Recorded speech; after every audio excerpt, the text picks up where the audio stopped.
శ్రీమద్గురు చరణారవిందాభ్యాం నమః. రామాయణంలో శ్రీరామచంద్రుడు గారి వ్యాఖ్యానాన్ని గురించి వింటున్నాము. కొన్ని క్లాసుల నుంచి తెలుగులోనే మనం చెప్పుకుంటున్నాము. దీనిలో చాలా ఇంపార్టెంట్ అయినటువంటి ఒక సందర్భంలో ఉన్నాం మనము. ఎక్కడా లేని విధంగా శ్రీరామచంద్రుడు గారు నేనైతే ఇది మొదటిసారిగానే విన్నాను. నేనే మొదటిసారిగా విన్నానంటే బహుశా మీరు కూడా వినుంటారు. చాలా బ్యూటిఫుల్ అనాలిసిస్ ఉంది ఇక్కడ. అంటే ఏంటంటే నేను చెప్పారు, ఆ ఇంతవరకు ఎక్కడ కూడా నేను ఈవెన్ నావెల్స్ లో కూడా వినలేదు. ప్రతి మనిషిలోనూ రెండు పక్షాలు ఉంటాయి. ఒకటి హృదయ పక్షము, ఒకటి బుద్ధి పక్షం అంటారు. ఎంత అద్భుతంగా చెప్పారో అదంతా కూడా మీరు గత వీడియోలో విన్నారంటే అది చదివి కూడా చెప్పాను. ఎంత బాగా చెప్పారు అంటే, హృదయ పక్షం అనేదేమో హృదయ స్థానంలో ఉంటుంది, అంటే గుండె దగ్గర ఉంటుంది. ఏదైతే బుద్ధిపక్షం అంటారో అది శిరస్థానంలో ఉంటుంది అని చెప్పారు వీరే గురువు గారే. చెప్పిన తర్వాత దానికి అన్ని ఉదాహరణలు చెబుతూ రామాయణంలో ఒక్కొక్కరిలో ఎలా ఉంది, ప్రతి మనిషిలో ఉంటుందని ముందే చెప్పారు. అంటే ఎక్కడ ఏ సందర్భంలో హృదయపక్షము ఎలా పనిచేస్తుంది, అంటే మనిషి ప్రవర్తనలో ఎలాంటి మార్పులు తెస్తుంది. బుద్ధిపక్షం అంటే ముఖ్యంగా ఇది ఎంత బాగా చెప్పారు అంటే, this is so important. Particular గా కూడా మనం ఆలోచించుకున్నట్టయితే, ఒక జడ్జి ఉన్నాడంటే న్యాయ నిర్ణయం అనేది చాలా అత్యంత క్లిష్టమైన కష్టమైన విషయం. ఆ క్లిష్టమైన విషయంలో ఒక వ్యక్తి ఆ రెండు పక్షాలు ఉంటాయి. హృదయ పక్షం, కంపాషనేట్ గ్రౌండ్స్ అంటాం మనం, కైండ్నెస్, కంపాషన్, అంటే మానవతా దృక్పథం అంటాం ఇక్కడ. మానవతా దృక్పథంతో ఆలోచించినప్పుడు హృదయపక్షం పనిచేస్తూ ఉంటుంది. హ్యుమానిటీ అంటాం కదా, అంటే గుండెకు సంబంధించి, స్పందనకు సంబంధించి అలా పనిచేస్తుంది. కానీ శాస్త్రబద్ధంగా మనం ఇక్కడ శాస్త్రోక్త విధి శాస్త్రబద్ధంగా కనుక ఏదన్నా నిర్ణయం తీసుకోవాలన్నప్పుడు అప్పుడు బుద్ధిపక్షం పనిచేస్తుంది. This is the most important thing. అందుకని గురువు గారు చెప్తూ ఏమొచ్చారంటే, కార్య కార్య విచక్షణ అనేది ఏదైతే ఉంటుందో అలాంటప్పుడు మమకారాలు అడ్డొచ్చే సమయం, అప్పుడు హృదయపక్షం ఉంటుంది. ఆ మమకారాలు డామినేట్ చేసేటువంటి పరిస్థితిలో హృదయపక్షాన్ని కొంచెము గుండె రాయి చేసుకుని అంటాం మనం. రాజులందరూ కూడా ఒక్కొక్కళ్ళని తీసుకుంటే, మనం ఒకవేళ ఉత్తర రామాయణము ఆ వాల్మీకి విరచితం అయినా కాకపోయినా సీతా పరిత్యాగ సందర్భంలో రామునిలో హృదయపక్షం పనిచేసిందా బుద్ధిపక్షం పనిచేసిందా అని మనం ఆలోచించుకుంటున్నప్పుడు గుండె రాయి చేసుకోవడం అంటాం. సో అంటే హృదయపక్షాన్ని నిద్రపుచ్చి బుద్ధిపక్షాన్ని మనం వినియోగించుకోవాల్సి వస్తుంది. ఇప్పుడు మన క్లాసులోనే మన పిల్లవాడే గనక ఉన్నట్టయితే, మనం పాఠం చెప్పే క్లాసులో మన పిల్లవాడు ఉన్నట్టయితే, వాడి పట్ల మమకారంతో మనం వ్యవహరించడానికి ఉండదు. అక్కడ శాస్త్రబద్ధంగా నియమానుసారంగా వ్యవహరించాల్సి వస్తుంది. అంటే అక్కడ బుద్ధిపక్షమే పనిచేస్తుంది. పక్కన విద్యార్థి ఎలాంటి అతని పట్ల ఎలాంటి భావన ఉంటుందో, మనకు ఎలాంటి ట్రీట్మెంట్ చేయాలో, ఎలా వ్యవహరించాలో అదే వ్యవహారం, అంటే గురు శిష్య వ్యవహారం మాత్రం ఇక్కడ పనిచేస్తుంది. పితృపుత్ర వ్యవహారం అక్కడ పనిచేయదు. ఇలా రామచంద్రుడు గారు మొదటిసారి, అంటే నిజంగా ఎక్కడైనా చెప్పుంటారే, మళ్ళీ లేదు అంటే అతిశయోక్తి అవుతుంది. బికాస్ విపులాచ పృథ్వీ అని భౌభూతి చెప్పినట్టుగా ఎంతో మంది లైక్ మైండెడ్ అంటాం మనం, అలా ఎంతో మంది చెప్పుకుంటారు. నేను మాత్రం ఇదం ప్రథమతయ ఈ విషయము ఈ ఈ వ్యాసము ద్వారానే నేను విన్నాను. మనకు అంతర్గతంగా తెలిసి ఉండడము, తెలిసిన భావన ఉండడము వేరు. కానీ ఇంత సుస్పష్టంగా విస్పష్టంగా ఆయన రామాయణం అంతా రాసినప్పటికీ కూడా రామాయణంలో ఈ ప్రసంగానికి అవకాశం లేకపోయింది. వారు రాస్తూ వెళ్ళిపోయారు. కాబట్టి ఇందులో నేను ఇంతకు ముందు చెప్పినట్టుగా వారి మనస్సులో ఏదైతే ఉందో అది చెప్పాలి. అసలు వారిలో కూడా రెండు పక్షాలు ఉన్నాయి. పోయిన వీడియోలో అదే మాట్లాడాను. హృదయ పక్షం ఉంది, బుద్ధి పక్షం ఉంది. కాబట్టి ఆ వారు స్వయంగా దాని యొక్క అనుభవైక వేద్యం ఈ విషయాలన్నీ. కాబట్టి వారికి ఆ అనుభవం ఉంది కాబట్టి ఏం చేశారు, ఆ హృదయ పక్షాన్ని బుద్ధి పక్షాన్ని అద్భుతంగా వివేచించి చాలా ఘట్టాలు చెప్పారు. ఇప్పుడు ఇక్కడ ఏదైతే ఉందో నేను అందులోనూ ఏం చేశానంటే ఇది సాహితీ నందన వారికే మనం నేను డివోట్ చేశాను కాబట్టి వారి ముఖ్యంగా వారి రచనల పైనే నాది ఈ నా వ్యాఖ్యానం జరుగుతూ వచ్చిందనమాట. అందువల్ల వారి టెక్స్ట్ ఉన్నప్పుడు కొన్ని వారి మాటలే నేను వాడుతూ ఉంటాను. వారి మాటలు కోట్ చేస్తూ ఉంటానన్నమాట. లేకపోతే ఈ కార్యక్రమానికి మనం అన్యాయం చేసినట్టుగా అవుతుంది. ఇక్కడ చెప్తున్నారు. చాలా అద్భుతంగా చెప్తారు. దశరథుని పుత్రవాత్సల్యం అపారం. ఇది అత్యధికం అయిపోవడంతో అతనిని కొంతవరకు కర్తవ్య విముఖుణ్ణిగా చేసింది. ఈ మాటలు మీకు ఈజీగా అర్థమవుతాయి గనక అర్థం చెప్పక్కర్లేదు. భరతుణ్ణి తాతగారి ఇంటికి పంపి అతడు తిరిగి వచ్చే లోపుగా ఏదో విధంగా రామ పట్టాభిషేకం చేయాలని అనుకున్నాడు. అది కుదరలేదు. అయితే తనను నిగ్రహించైనా రాజ్యం చేయవలసిందని రాముడికి బోధిస్తాడు. ఇది రామాయణంలో చదివినప్పుడు ఉంటుంది. ఎందుచేతనంటే దశరథుడు తన నోట రాముణ్ణి వనవాసానికి వెళ్ళమని అనడు. రామాయణము చదివితే ఇలాంటివి ఎన్నో విషయాలు మనకు అవగతమవుతాయి. ఎంతసేపు కైకేయి మీ తండ్రి నాకు వరం ఇచ్చాడు, నాకు మాట ఇచ్చాడు, నేను ఈ వరం కోరాను. అక్కడ చూడండి కోట్ అన్నమాట. కానీ దశరథుడు డైరెక్ట్ గా ఆనాడు. ఈ విషయాలు కొన్ని మనం గుర్తుపెట్టుకోవాలి. చాలా పరీక్షించాల్సి వస్తుంది. ఏదో రామాయణం చదివామా అంటే చదివాము, విన్నాము అంటే విన్నాము, అలా ఉండదన్నమాట. అందువల్ల అది ఈ విషయాలు ఇంత సూక్ష్మంగా, ఇంత నిశితంగా పరిశీలించింది ఆచార్యులు గారు. అది కుదరలేదు. అయితే తనను నిగ్రహించైనా రాజ్యం చేయవలసిందని రాముడికి బోధిస్తాడు. ఇక్కడ ఇది ఇది అత్యుద్రిక్తమైన హృదయపక్షం. ఉద్రిక్తమైన అంటే మన అత్యధికమైన. ఎందుకు అంటే మనిషిని పూర్తిగా లొంగ తీసుకుని కర్తవ్య విముఖుణ్ణి చేయడానికి ఉదాహరణం. ఇక్కడ ఎంతసేపు కైకేయిని ఆడిపోసుకుంటాము, కైకేయి వనానికి వెళ్ళమంది అని కైకేయిని ఒక విలనస్ గా చిత్రీకరిస్తారు. కానీ కైకేయి దానిలో స్వార్థమా అంటే ప్రతి మనిషి సర్వస్వార్థం సమీహతే అంటాడు మాఘంలో కూడా. స్వార్థం లేని వాళ్ళు ఎవరున్నారు? అసలు స్వార్థం లేకపోతే జీవనము లేదు, జీవితము లేదు. ప్రతి వాళ్ళు కూడా తన కుటుంబము, తన తల్లిదండ్రి ఇదే కదా చూస్తారు. తమకు లాభసాటి అయిన వృత్తిని ఎన్నుకుంటారు. తమకు ఆ నష్టం కలగకుండా ఉండేట్టుగా వ్యవహరిస్తారు. కాబట్టి స్వార్థం అనేది ఉంటుంది. కైకేయి ఏమడిగింది? నువ్వు వరాలు ఇచ్చావు కదా, అప్పుడెప్పుడో ఇచ్చావు, ఇప్పుడు కోరుకుంటున్నాను, నా కొడుక్కి పట్టాభిషేకం చెయ్యి. మరి దాయాది అది జ్ఞాతి వైరం ఉంటుంది కాబట్టి అందులోనూ రాజ్యము ఆస్తి విషయాల్లోనే గొడవలు వస్తాయి. కాబట్టి నువ్వు రాముణ్ణి వనవాసానికి పంపించు అని అడిగింది.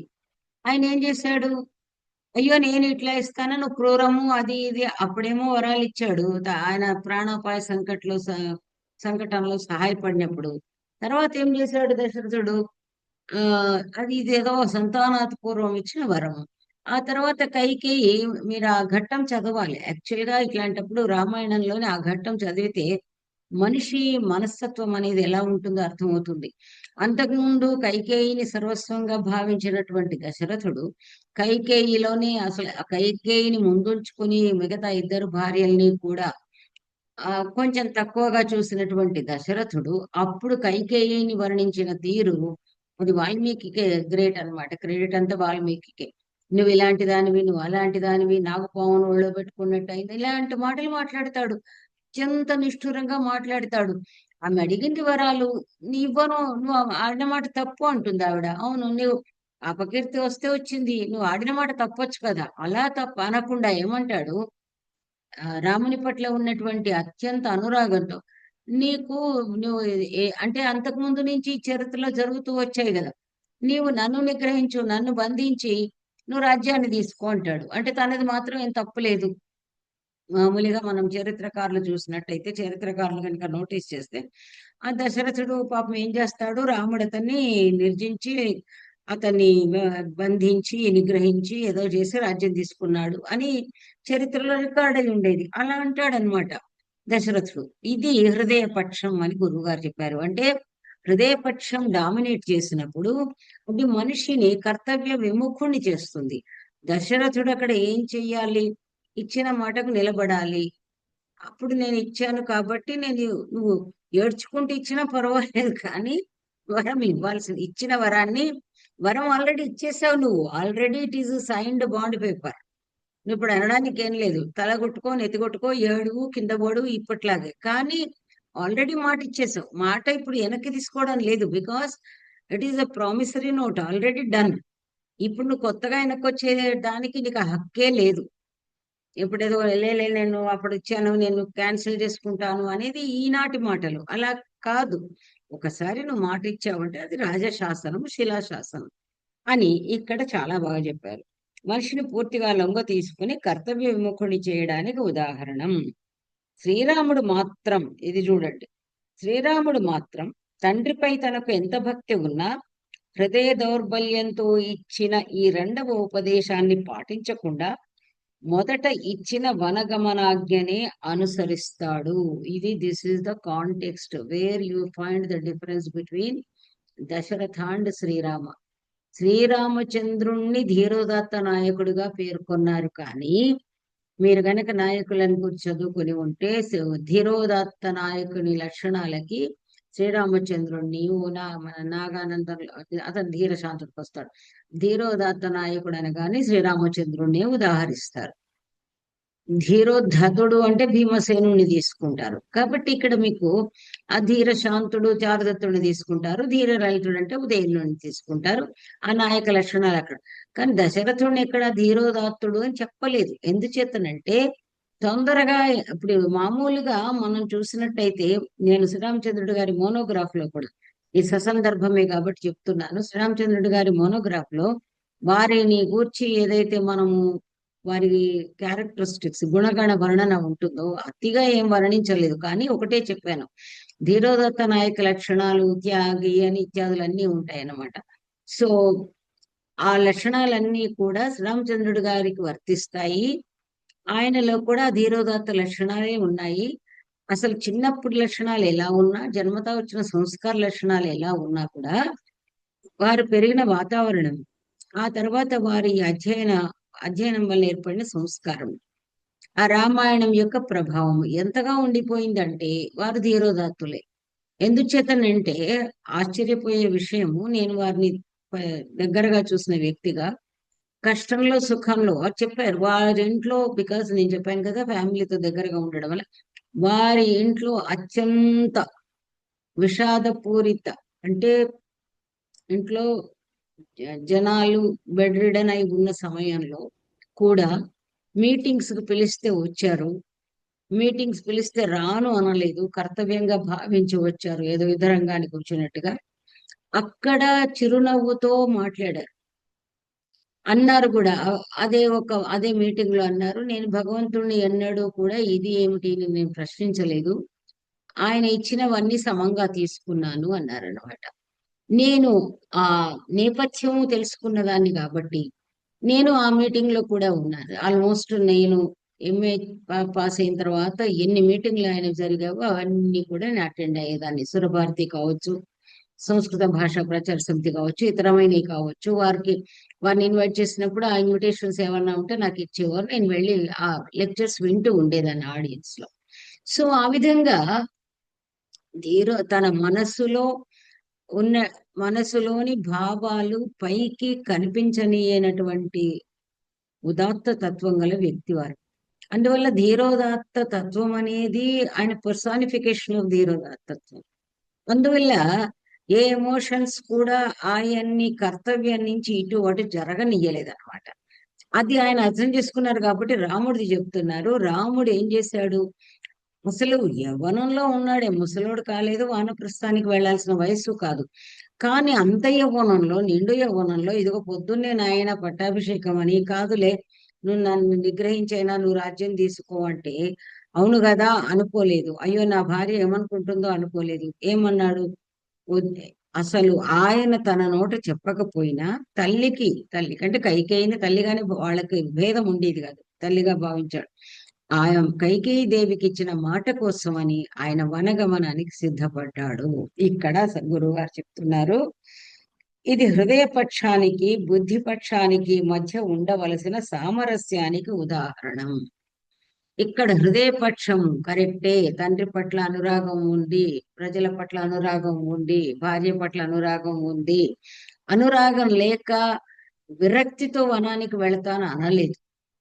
కానీ బుద్ధిపక్షం చూసినప్పుడు తండ్రి ఆమెకు వరం ఇచ్చాడు. ఆ వరము నిలుపుకోవడము అదే నిజానికి దశరథుని బాధ్యత. ఆయన ఒకానొక దౌర్బల్యం అని మనకి ఇలా చెప్పలేదా? హృదయ దౌర్బల్యం త్యక్తోత్తిష్ట పరంతప అని అంటాడే మన శ్రీకృష్ణుడు భగవద్గీతలో. కాబట్టి హృదయ దౌర్బల్యానికి లోనైనప్పుడు ఇలాంటివి జరుగుతాయి. కానీ తండ్రి హృదయ దౌర్బల్యాన్ని గ్రహించిన రాముడు తాను మాత్రం దౌర్బల్యానికి లోను కాకుండా ఇలాంటి నిర్ణయం తీసుకున్నాడు.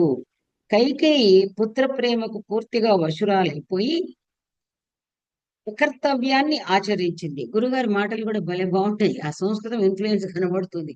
కర్తవ్యం అంటే చేయదగింది, కర్తవ్యం అంటే చేయకూడనిది. ఆమె ఏం చేసిందట అంటే అకర్తవ్యాన్ని ఆచరించింది. అంటే ఏది చేయకూడదో దాన్ని చేసింది అన్నమాట అని చెప్తున్నాడు. తర్వాత ఇంకా ఇది ముందు కూడా అంటే అనేది ఇందులో చేసిందన్నీ కూడా ఇలాంటి డిఫరెంట్ డిఫరెంట్ సందర్భాలు ఉట్టంకిస్తూ రాశారు కాబట్టి నెక్స్ట్ ఎక్కడికి వెళ్ళారు? ఇక్కడ సుగ్రీవుడు భార్యా ప్రేమ వశంవదుడై తన కర్తవ్యాన్ని మరచిపోయినాడు. చివరకు లక్ష్మణుడు వచ్చి అంటే ఇక్కడ ఏమైంది? ఆ మామూలుగా ఆఫ్ కోర్స్ వర్షాకాలంలో మీకు రామాయణం చదివితే ఉట్టి రామాయణము రాముడు పారాయణం అని మాట్లాడుతూ ఉంటారు. వీళ్ళందరూ కూడా జనరల్ గా ఏం చేస్తారు, ఒకళ్ళ విమర్శించాల్సిన అవసరం లేదు కానీ వాళ్ళ వాళ్ళ వ్యాఖ్యానాలలో పతిభక్తి ఏదో పితృభక్తి అది ఇది అంటూ చెప్తూ ఉంటారు. కానీ నిజానికి ఇందులో సామాజిక దృక్కోణం ఎంతగా ఉంది, అసలు దానిలో ఎలా వ్యవహరించాలి, ఒక రాజు అన్నవాడు ఎలా ఉండాలి అంటే ఇప్పుడు రాజు కాకపోయినా జన్మతః రాజు రాజపుత్రుడు రేపు రాజ్యానికి రావలసిన వాడు రాముడు, మామూలు వ్యక్తి కాడు. అలాంటి వాడు ఎలా ఉండాలి అవన్నీ కూడా చాలా చక్కగా వివరించబడిన గ్రంథం. ఇక్కడ ఆ మామూలుగా యుద్ధకాలం అనేది మనకు శరత్కాలం, మనం దసరాలో చేసుకుంటాం కదా. అదేంటి బార్డర్ సరిహద్దు దాటి వెళ్ళాలి ఇత్యాదులు చెప్తారు. సో అదేదైతే దాన్ని యాత్రా కాలం అంటారు. యాత్రా కాలం అంటే జైత్ర యాత్రా కాలము. శరత్కాలంలో వాళ్ళు ఎందుకు చెప్తారు అంటే ఇప్పుడు బాంబింగ్ కాదు కదా వెళ్ళడం బాంబు వేయడం, అది వర్షాకాలంలో కూడా బాంబింగ్ చేయొచ్చు. ఆ రోజుల్లో యుద్ధ భూముల వర్ణనం కూడా ఉంటుంది. యుద్ధ భూములన్నీ చిత్తడి చిత్తడిగా ఉంటే యుద్ధం గుర్రాలు నడవు, ఏనుగులు నడవు. కాబట్టి వాళ్ళు ఏం చేసేవాళ్ళు యాత్రాకాలం అనేది మన కౌటిల్యుడే చెప్తాడు. యాత్రాకాలం ఇదంతా నాకెలా తెలుసు అనుకుంటే అర్థశాస్త్ర పఠనం వల్ల ఇన్ని విషయాలు తెలుస్తాయని మీకు చెప్తున్నాను. అయితే యాత్రాకాలం అని ఉంటుంది, యుద్ధ యాత్రకు బయలుదేరే శరత్కాలం ఉంటుంది అనమాట. మీరు మామూలుగా నర్తనశాల అంటే లైక్ విరాటపురంలో కూడా చూసారా మీరు? విజయదశమి అన్నారు అంటే అప్పుడు వాళ్ళు యుద్ధానికి వచ్చారు, ఇతను కూడా యుద్ధానికి వెళ్ళాడు. సో ఆల్ దీస్ థింగ్స్ అన్నమాట. ఆ విధంగా వర్షాకాలంలో ఉండదు. సరే వీళ్ళు ఏం చేశారు, ఈ సమాచారాలు ఇవన్నీ తీసుకోవడము. బహుశా వర్షాకాలం వచ్చింది అంటే సుగ్రీవుడు వాలి సుగ్రీవుల యుద్ధం అయిపోయింది. సరే సుగ్రీవుడికి రాజ్యం దక్కింది, అదే విధంగా భార్య మళ్ళీ దక్కింది. ఎందుకంటే వాళ్ళు ఎత్తుకుపోయినాడు కదా భార్య. అది ఆటవిక నియమం. దానిలో సుగ్రీవుడిని తప్పు పట్టడము వాళ్ళని తప్పు పట్టడము కాదు, ఆటవిక నియమం. ఎందుకంటే ఇదే ఎవరి న్యాయం అంటారు, మరొకటి అంటారు, మరొకటి అంటారు. రాజ్యం తీసుకోవడం ఇది మనకు కొంచెం పాత ఈ చరిత్రలో కూడా కనబడుతూ ఉంటుంది. రాజ్యంతో పాటు ఆ రాజు యొక్క భార్యలను తీసుకోవడం ఇవన్నీ. సో అదంతా కూడా మనకి ఈ ప్రస్తుతానికి అది అప్రస్తుతం కాబట్టి అలా మనం తీసుకున్నప్పుడు ఆ సరే సుగ్రీవుడికి కొత్త పోగొట్టుకున్న రాజ్యం వచ్చింది. మనం అంటాం కదా నడమంత్రపు సిరి అని. అంతకుముందు వాళ్ళ అధీనంలో ఉన్నాడు, రాజేం కాలేదు, ఏదో యువరాజు అయి ఉంటాడు. సరే ఇప్పుడేమో ఆ తర్వాత ఏదో అదేదో మామూలుగా ఋషిముఖ పర్వతం పైన ఉండడము, ఏదో గతి లేక అతి లేక అన్నట్టు ఉన్నాడు. సరే రాముడి స్నేహం వల్ల రామునితోటి మైత్రి వల్ల మొత్తం పైన దొరికింది కాబట్టి రాజ్యము లభించింది, ఆ భార్య లభించింది. ఇంకా ఏమిటి అయిపోయింది వీళ్ళకి. అందులోనూ మీరు చూసినట్టయితే ఈ ఇప్పుడు రాముడి విషయంలో మద్యం ముట్టలేదు మాంసం తినలేదు అని రెఫరెన్సెస్ వచ్చినా అంటే సీత పరిత్యాగం తర్వాత అని చెప్పినప్పటికీ నిజానికి అయోధ్య వర్ణనంలో మధ్య మాంసాదులను గుర్చుండదు. వాళ్ళందరూ సుఖంగా ఉన్నారు, వాళ్ళు వాళ్ళు 4 వర్ణాల వాళ్ళు బాగున్నారు అనే వర్ణన వస్తుంది. కానీ కిష్కింధది చూసినట్టయితే ఏమాత్రం సంతోషకరమైనది ఏదైనా వచ్చినా కూడా బ్రహ్మాండంగా వీళ్ళు తాగి తిని దుంకి అన్ని విహారాలు చేసినట్టుగా ఉంటుంది. మీరు రామాయణం చదివితే ఒకసారి వార్త తెలుసుకొని సీత సమాచారం తెలుసుకొని వచ్చిన తర్వాత ఎలా చేశారు అనేది మీకు అందులో వర్ణన ఉంటుంది. అంటే ఎందుకు అంటే నేను చెప్పాను కదా, ఎవరైతే ఈ ట్రైబల్స్ వాళ్ళు ఉంటారో ప్రతి చిన్నది కూడా సెలబ్రేట్ చేసుకుంటారు. వాళ్ళకి నేను ఏదైతే మీకు చెప్పానో ఈ నాగరికపు నియమాలు నిబంధనలు వాళ్ళకి వర్తించవు. వాళ్ళు కష్టజీవులు, దొరికింది తింటారు, దొరికిన దాంతో తృప్తి పడతారు, ఉన్నంతలో సుఖంగా జీవిస్తారు. వాళ్ళకు మేడలు మిద్దెలు వగైరా ఏం అవసరం లేదు. అలాంటి జీవితం అన్నమాట. కాబట్టి వీళ్ళు వానరులు అంటే నేను మీకు చెప్పాను కదా, ఏదో మనిషి డార్విన్ సిద్ధాంతాన్ని మనం ఇక్కడ ఏమి అప్లై చేసుకోక్కర్లేదు. నిజంగా వనచరులు, ఆ తోక ఉందా లేదా అవన్నీ మనం తర్వాత తీసుకుంటే మొత్తం పైన వానరులు ఇక్కడ ఏదైతే ఉన్నారో వాళ్ళందరూ కూడా వనచరులు, వానరులే వనచరులు అనుకుంటే సరిపోయింది. కాబట్టి ఎందుకంటే సంభాషణ కూడా ఉంది కాబట్టి వాళ్ళందరూ వాళ్ళకి ఎలా ఉంటుంది, హాయిగా ఏదన్నా దొరికిందంటే హ్యాపీగా ఆనందించడమే లక్ష్యం. సుగ్రీవుడు హాయిగా భార్యతో సుఖ సంతోషాలలో తులతూగుతూ ఉన్నాడు. అప్పుడు అంటే ఇంకా శరత్కాలం వచ్చేసినా కూడా ఇంకా ఎంతకీ, అందుకే మనకి రాముడి అప్పుడు కూడా విజయదశమి దసరా నాడు రాముడి విజయం కూడా సెలబ్రేట్ చేస్తారు. ఎందుకంటే లాస్ట్ లో కదా 10 మాసాలు 11 మాసాలు ఇంకా ఒక 1 మంత్ వ్యవధిలో వెళతారన్నమాట. అంటే శరత్కాలం ఆసన్నం అయిపోయింది, అంటే యుద్ధకాలం ఆసన్నమైంది. ఉలుకు లేదు, పలుకు లేదు, కబురు లేదు, ఏమీ వినబడడం లేదు. అప్పుడు లక్ష్మణుని పంపిస్తాడు. అక్కడ కూడా అద్భుతమైన వర్ణన ఉంది. గురువు గారు మాటల్లో చాలా అందంగా వర్ణిస్తారు. లక్ష్మణుడు వెళ్ళి ఒక వార్నింగ్ ఇచ్చేస్తాడు అనమాట. అది అక్కడ చెప్పడానికి చెప్తున్నాడు. కర్తవ్య విముఖుడైతే ఎలా ఉంటుంది అక్కడంటే, హృదయపక్షం మీద బుద్ధిపక్షం పనిచేయట్లేదు అని చెబుతూ కర్తవ్యాన్ని చెప్తూ కర్తవ్యాన్ని మర్చిపోయాడు. ఇక్కడ ఏం చెప్తున్నాడు అంటే, చివరకు లక్ష్మణుడు వచ్చి అది చెప్తాను, అది మర్చిపోకుండా. నచ సంకుచిత పంథ ఏన వాలి హతో గతః సమయే తిష్ట సుగ్రీవ మా వాలి పథమన్వగాహ. ఇక్కడ ఈ శ్లోకము ఏం చెప్తున్నాడు, ఇప్పుడు ఈ శ్లోకాన్ని అర్థం చేసుకుంటేనే సంస్కృత భాష వస్తుంది. ఎందుచేతనంటే వాల్మీకి క్లిష్ట పదాలు వాడలేదు. ఏం చెప్తున్నాడు, సుగ్రీవ సమయే తిష్ట. సుగ్రీవ, నీవు ఏదైతే చేసుకున్న ఒడంబడిక ఉందో, మాట ఇచ్చుకున్నది ఏదైతే ఉందో, ప్రతిజ్ఞ ఏదైతే చేసుకున్నారో అగ్ని సాక్షిగా, దాన్ని దానిపైన నిలబడు. మనం కూడా అంటాం కదా, నీ మాట పైన నువ్వు నిలబడు. చేసుకున్న ఆ ఏదైతే ప్రతిజ్ఞ ఉందో, ఏదైతే ఒప్పందం ఉందో దాని మీద నిలబడు, మాట నిలబెట్టుకో. ఆ ఏన వాలి గతః హతః గతః స పంథ నచ సంకుచిత. వాలి ఏ మార్గంలో వెళ్ళాడో, అంటే వాలి హతుడయి ఏ మార్గంలో వెళ్ళాడో ఆ మార్గం ఇరుగ్గా లేదు. ఆ మార్గంలో చాలా మంది వెళ్ళొచ్చు. ఎంత ధ్వని అని మనం మాట్లాడతాము. అసలు ఆ ధ్వని అనేది ఏదైతే ఉందో ఎంత అద్భుతంగా ఉందో చూడండి ఈ శ్లోకంలో. అంటే సుగ్రీవా, మాట మీద నిలబడు.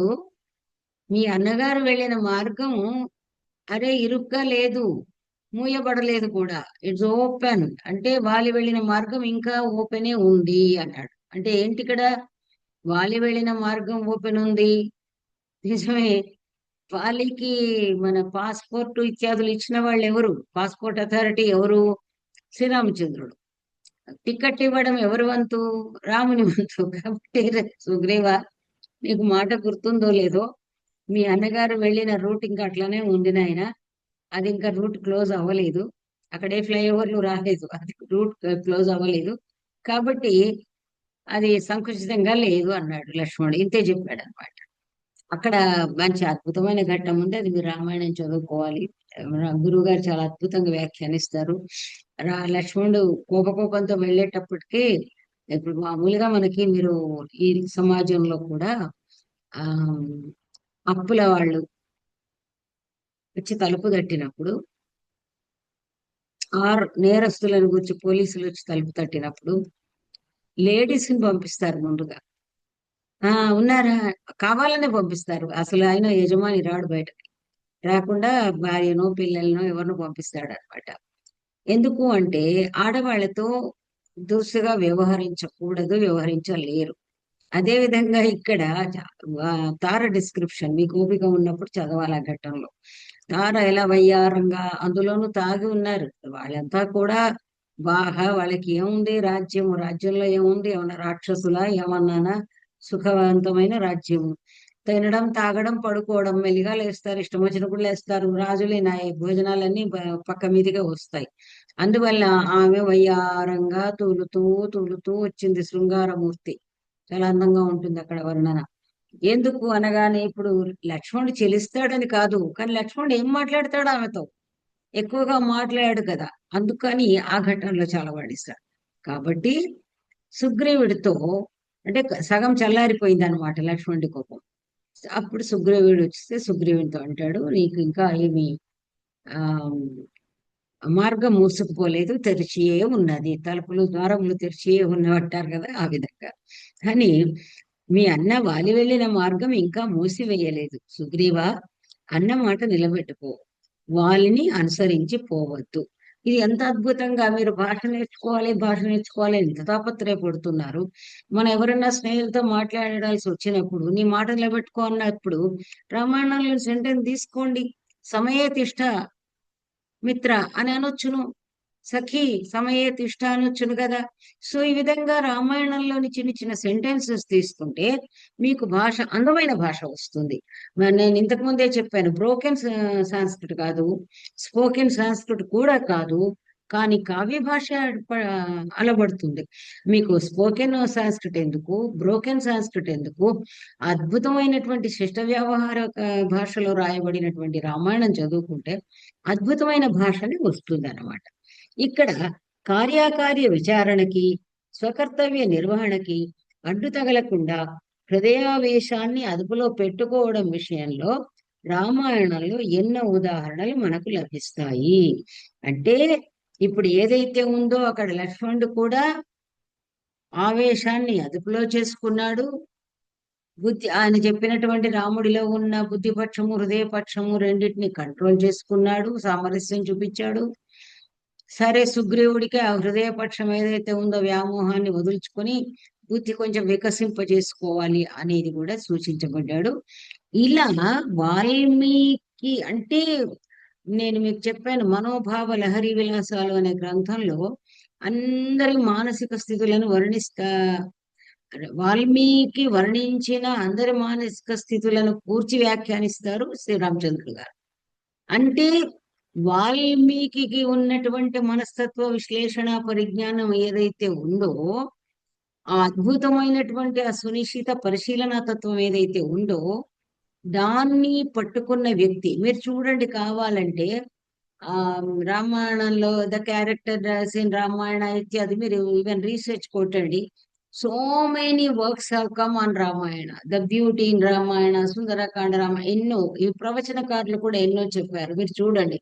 కానీ ఈ సైకో అనాలిసిస్ ఏదైతే, సైకలాజికల్ స్టడీ అనేది ఏదైతే ఉందో, అది రామాయణం విషయంలో పాత్ర చిత్రణ అంటారు. పాత్ర చిత్రణ ఏంటి? పాత్ర చిత్రణ ఇలా ఉన్నాడు, సీత ఇలా ఉంది, శూర్పణ, ఎన్ని థీసిస్లు వచ్చాయి చదవండి, అందులో ఏమన్నా అమృతం దొరికితే సంతోషం. సో కానీ శ్రీరామచంద్రుడి గారి విశ్లేషణ అది కాదు. ఆ తర్వాత ఈ విశ్లేషణ అంతా కూడా రామాయణ అనువాదంలోనే పెట్టొచ్చు కదా. మళ్ళీ ఈ రెండు పుస్తకాలు, మూడు పుస్తకాలు రాయడం ఎందుకు? ఈ వ్యాసమంజరిలో రెండు వ్యాసాలు రాయడం ఎందుకు? మళ్ళీ ఉపమాలంకారాల సౌందర్యం అని ఇంకో పుస్తకం రాయడం ఎందుకు? మళ్ళీ మనోభావ లహరి విలాసాలని ఇంకో పుస్తకం రాయడం ఎందుకు? ఏమిటి అసలు? అంటే రామాయణంలో చెప్పనిది చెప్పారా, చెప్పిందే చెప్పారా? మామూలుగా విమర్శకులు ఉంటారు, ఏముంది, రామాయణం రాశారు, రామాయణం మీద ఇంకా పుస్తకాలు రాశారు, ఆర్టికల్స్ రాశారు, అది కాదక్కడ. ఆయన ఏ విషయాన్నైతే ఇంకా విశ్లేషణ అవసరం అనుకున్నారో, ఇది సామాజికులకు, సమాజానికి అందించాలి ఈ మెసేజ్ అనుకున్నారో, ఆ అంశాన్ని తీసుకుని ఇంకా ఇంకా ఇంకా విశ్లేషించి ఈ విధంగా నిబంధాలు అంటే వ్యాసాల రూపంలో రాశారు. అదే విధంగా పుస్తకాల విషయం దేనిల రూపంలో రాశారు. ఆ రెండు పుస్తకాలు కూడా అర్థం చేసుకోవడానికి కూడా నిజం చెప్పాలంటే ఒక లెవెల్, ఒక పరిణతి కావాలి. ఎందుకంటే మనస్తత్వం అనేది మనం అక్కడ రామచంద్రుడు గారు ఏదైతే చర్చించారో, ఒక్కొక్కళ్ళ మనోభావ విశ్లేషణ, అది మనకి కూడా కొంచెం హ్యూమన్ సైకాలజీని అండర్స్టాండ్ చేసుకునే కెపాసిటీ ఉండాలి. లేకపోతే అసలు అర్థం కాదు. ఎందుచేతనంటే గురువుగారే ఒక ఉదాహరణ చెప్పేవారు. మనందరికీ ఇంగ్లీష్ వచ్చు, ఆ మాత్రం ఇంగ్లీష్ వచ్చు. ఇంగ్లీష్ వచ్చు అంటే ఒక ఇంజనీరింగ్ పుస్తకం ఉంది చదువుతాం, ఒక మెడిసిన్ పుస్తకం ఉంది చదువుతాం, ఒక జ్యోతిష్యం పుస్తకం చదువుతాం.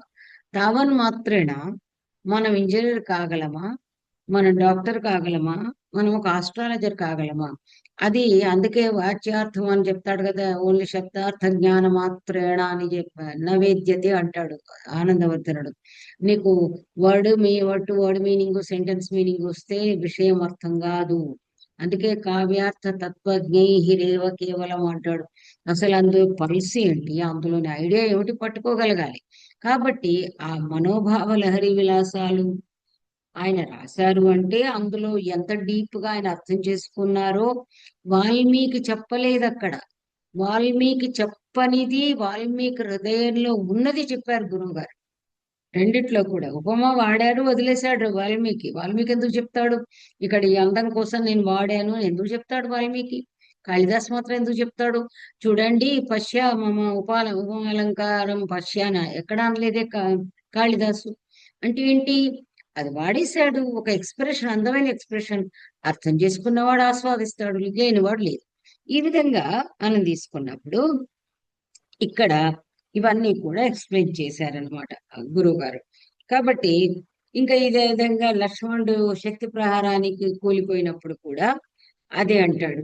ఇక్కడ దేశే దేశే కలత్రాణి అని గురువు గారు ఇంతకు ముందే ఆయన చెప్పారు. నేను కూడా ఈ పోయిన వీడియోలో మనం మాట్లాడాం కాబట్టి ఇంకా తర్వాత ఇంకొక చోట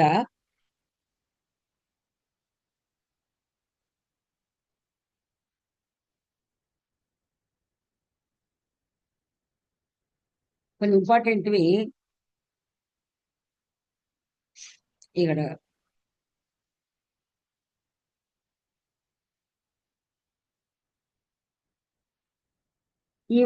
నేను కొన్ని పేజెస్ స్కిప్ చేస్తాను, మొత్తం ఆర్టికల్ చదవట్లేదు.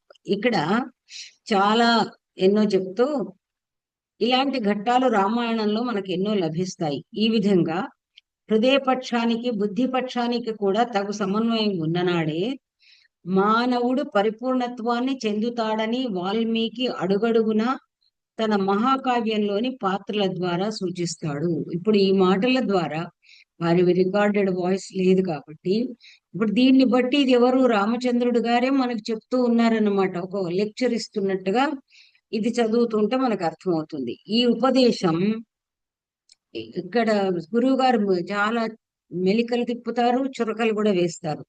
ఈ ఉపదేశం శుష్క విజ్ఞానవాదానికే అత్యధిక ప్రాధాన్యం ఇచ్చి హృదయ ధర్మాలన్నింటినీ కూడా చిన్న చూపు చూస్తున్న నేటి మానవుడికి ఎంతైనా అవసరం. నర ఏదో మాకే తెలుసు అని అనుకుంటున్నాడే, సో మోడర్న్ మ్యాన్ ఎప్పుడో రాసినటువంటి ఆర్టికల్స్ ఇవన్నీ. కాబట్టి ఆధునిక మానవుడిని ఎంత బాగా విశ్లేషించారో గురువు గారి అన్ని వర్క్స్ లో కూడా మనకు తెలుస్తుంది. వారి అబ్జర్వేషన్ ఎప్పటి నుంచి స్టార్ట్ అయిందంటే వరంగల్లో ఉన్నప్పుడు ఆయన చాలా యంగ్.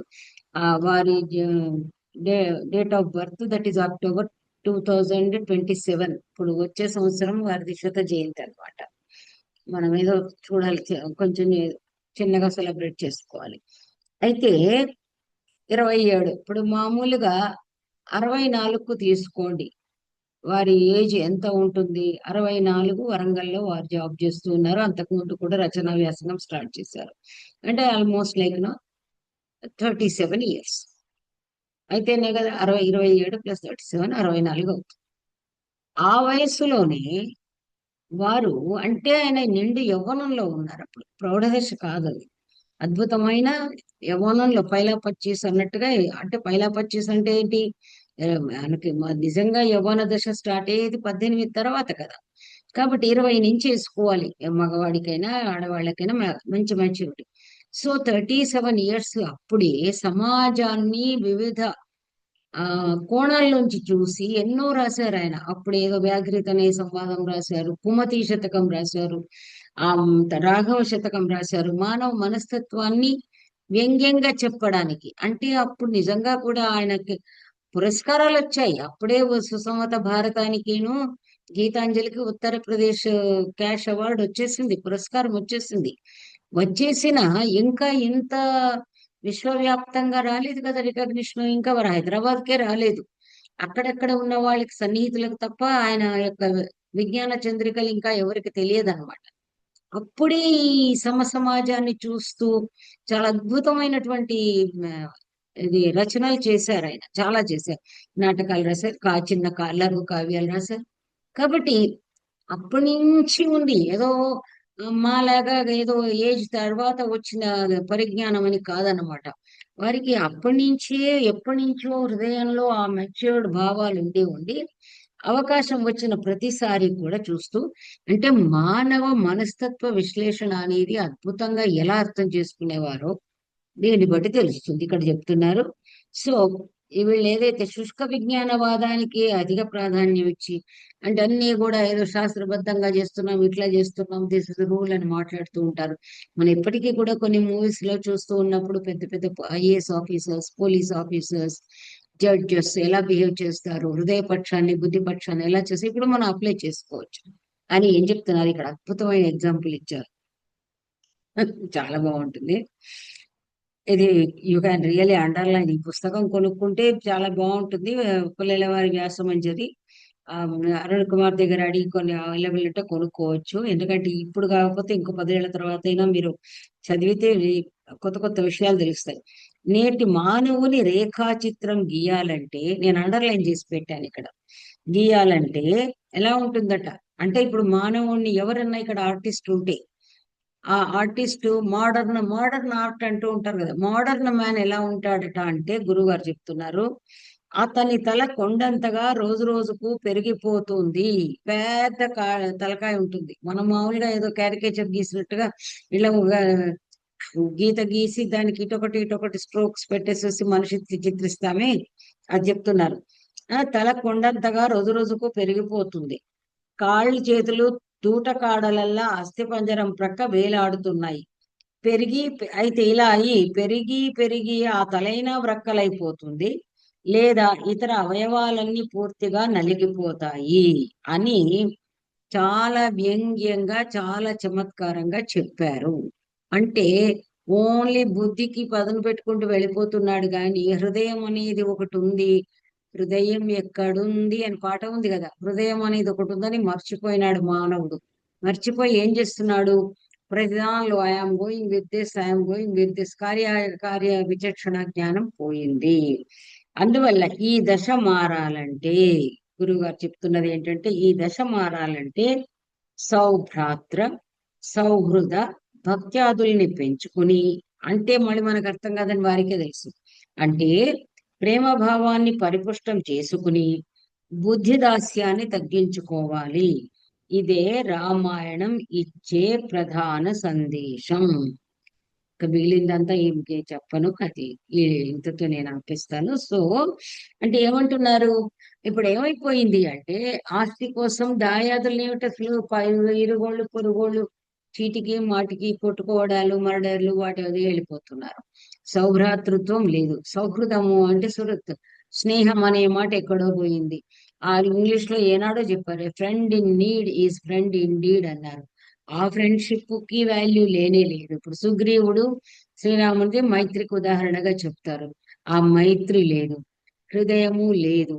ఇంకా పోని అట్లీస్ట్ మనం అంటాం భయం అని ఉండాలి, భక్తి అని ఉండాలని. భయము భక్తి రెండూ లేవు. అంటే సమాజము న్యాయ వ్యవస్థ అనేది ఒకటి ఉంది, సమాజం అనేది ఒకటి ఉంది అనే భయం లేదు. సరే ఈ విధంగా భగవంతుడు మనకి భగవంతుడిని కూడా వద్దు నా మనాస్తికులమే అనుకుందాం. సరే విధి అనేది ఒకటి ఉంది, విధి నియమం ప్రకారం వెళుతూ ఉండాలి, ఇది ఒక న్యాచురల్ ఆర్డర్ అనేది ఉంది అని ఆ భక్తి లేదు. ఎందుచేతనంటే భక్తి అనేటప్పటికి ఏమిటి, ఒక విషయంలో ఒక దాని పట్ల ఒక విశ్వాసం, ఒక క్లింగింగ్నెస్, ఒకటి అంటిపెట్టుకుని ఉండడం ఒకదాన్ని. అది లేదు, భయము లేదు, భక్తి లేదు, ఏదీ లేదు. ఏదీ లేని మానవుడు, ఇవన్నీ లైఫ్ లో ఇంపార్టెంట్ థింగ్స్, ఏది లేని మానవుడు ఎలా బతుకుతాడు? సో అందువల్ల ఒక మనిషి సమాజం మారాలన్నా, మనిషి మారాలన్నా కూడా ఇవన్నీ ఇన్కల్కేట్ చేయాలి. ఇవన్నీ కూడా మనిషి హృదయంలో నాటగలగాలి. దానికి మనకేం కావాలి అంటే, నిజం చెప్పాలంటే చిన్నప్పుడు శ్రీరామచంద్రుడు గారు లాంటి ఉపాధ్యాయులు లేరు కదా, అధ్యాపకులు లేరు.